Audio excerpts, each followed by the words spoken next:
আসসালামু আলাইকুম। আজকে ভিডিওতে আমি আপনাদের সাথে আলোচনা করব বাংলাদেশ সেনাবাহিনী এমডিসি সৈনিকের মাঠ কার্যক্রম কবে অনুষ্ঠিত হবে, কোথায় অনুষ্ঠিত হবে এবং মাঠে কী কার্যক্রম সম্পন্ন হবে।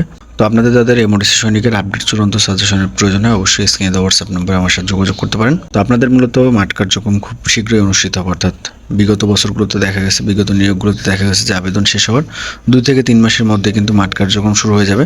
তো আপনাদের আবেদন ইতিমধ্যে শেষ হয়ে গেছে, সুতরাং কিছুদিনের মধ্যে অর্থাৎ 1.5 থেকে 2 মাসের মধ্যে আপনারা পর্যায়ক্রমে মেসেজ পেয়ে যাবেন। তো আপনাদের মূলত মাঠ কার্যক্রম অনুষ্ঠিত হবে MODC centre and records, Rajendrapur cantonment, Gazipur, অর্থাৎ গাজীপুরের রাজেন্দ্রপুর ক্যান্টনমেন্টে মূলত আপনাদের মাঠ কার্যক্রম অনুষ্ঠিত হবে।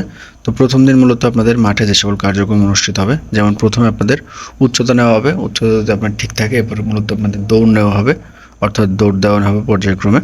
তো দৌড়ে যারা মূলত উত্তীর্ণ হবেন পর্যায়ক্রমে আপনাদের মূলত অন্য যত ধরনের ইভেন্ট, মেডিকেল, লিখিত পরীক্ষা, ভাইভা পরীক্ষা এগুলো কিন্তু অনুষ্ঠিত হবে, অর্থাৎ একদিনে কিন্তু আপনাদের সকল কার্যক্রম সম্পূর্ণ হবে। আপনারা যারা সাধারণ সৈনিকের মাঠে অংশগ্রহণ করেছেন সেখানে যে সকল ইভেন্ট সম্পূর্ণ হয়ে থাকে এমডিসি সৈনিকের ক্ষেত্রেও কিন্তু একই রকম ইভেন্ট অনুষ্ঠিত হয়ে থাকবে। তো এরপর আপনাদের প্রশ্ন হতে পারে যে বাংলাদেশের সব জেলার মাঠ কি একই জায়গায় হবে? হ্যাঁ, বাংলাদেশের সব জেলার মাঠ একই জায়গায় হবে, তবে একসাথে কিন্তু হবে না, অর্থাৎ 4-5টা জেলার মাঠ একদিনই করে সম্পন্ন হবে, অর্থাৎ 64 জেলার মাঠ একদিনে কিন্তু সম্ভব না।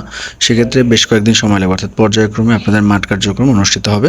দেখা যায় প্রতিদিন 4টা, 5টা বা 10টা করে জেলার মাঠ কার্যক্রম অনুষ্ঠিত হবে।